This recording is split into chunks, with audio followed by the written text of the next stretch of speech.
Well, welcome to the bilocation team again. We're in sort of late August, and what we've been doing is looking at some of the rather complicated engineering that may have been here on this planet about the same time as the cold fusion system was here.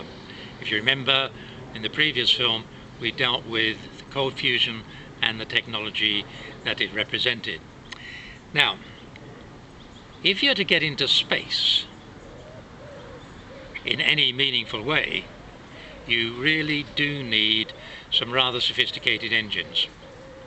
And we've been lucky enough to find one of the engines, or at least the magnetic hologram of the engines, and we've been analysing it. This is the very early stages, so this is right at the beginning of our attempts to work out the structure and the principles of an engine which will take people between the stars. Now, over on my right we've got the plan view of the engine, and if I go and stand at the center of it,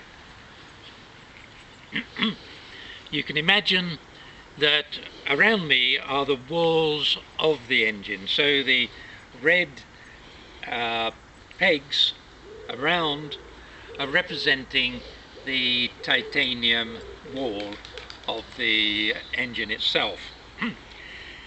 Now, at the base of the engine there is obviously a cone for the exhaust gases to come out, and we'll deal with that particular part of the engine in a short while. Now, at the base we have a sort of plate, if you like, of crystals and the crystals develop magnetic fields. So we are in the area of magnetic engineering. Now, this is quantum mechanics.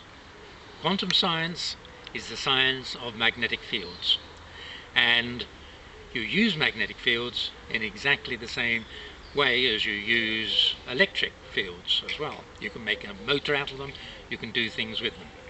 So this engine is based on magnetic fields, and what we're trying to do is understand the engineering principles of this particular engine.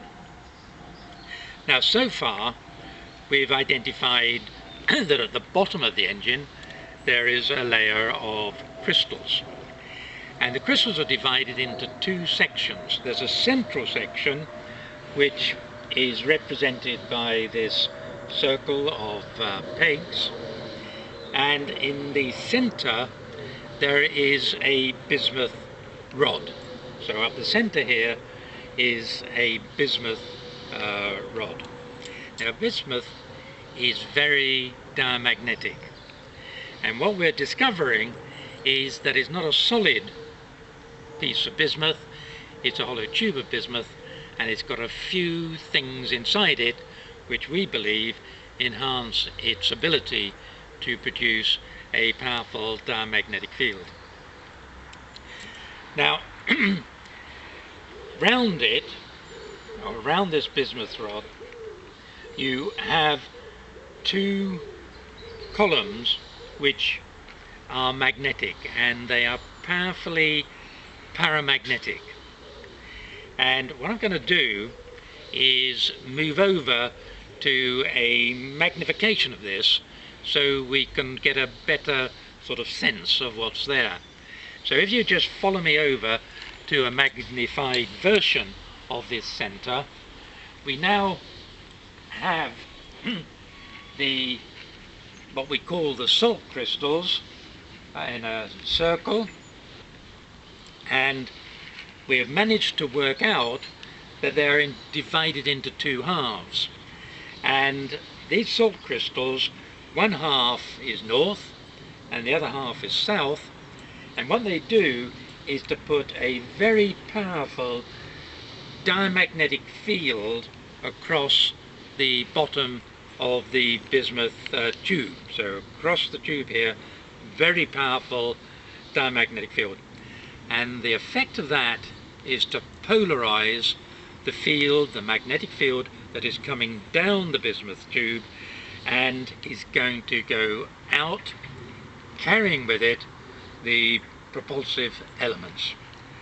The fuel, if you like, for this sort of engine comes in, and it comes in from along here in a titanium tube, not a tungsten tube. Yeah, this is a tungsten tube, and it goes down and then injects it. This is the bismuth, injects it into the middle of the diamagnetic field, which is going in that direction, and there is in fact a cone, as you expect with most sort of rocket engines. There's a cone going down there. So here we've got the elements of one of the engines which enable people to travel between the stars. And what we do is we're able to analyze different parts of it. We can analyze the crystals, we can analyze the bismuth to find out if it's an alloy and things like that, and we do it using a probe. And so we're able to sort of insert this probe back and forth into where we want to take it. We can move it around, and we can elevate it and lower it, and we can then pick up the magnetic fields from a particular point. And that magnetic field comes along, if you like, the cable or the piece of string, and then all we do is we take the witnesses and we then sort of go across the string and analyze what's there. So in this particular case, if I went across the string and I got a nice response like that, it would tell me that there was graphene, or the magnetic field of graphene, in this cable. And the graphene itself is in the engine.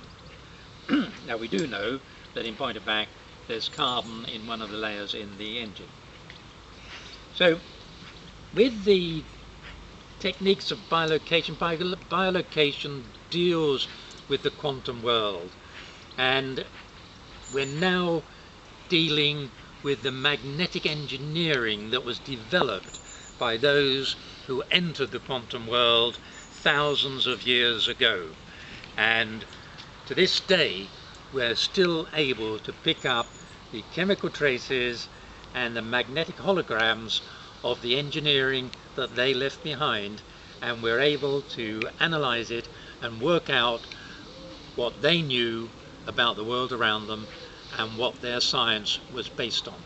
And here we've got the first real evidence, in a sense, that they were into magnetic engineering on a large scale and knew considerably more about the quantum world than we know at the moment. So thank you for joining us again, and the bilocation team will gradually work on this, and with a bit of luck we'll get the blueprint, if you like, of an engine which enables us to travel between the planets and the stars. Thank you for listening.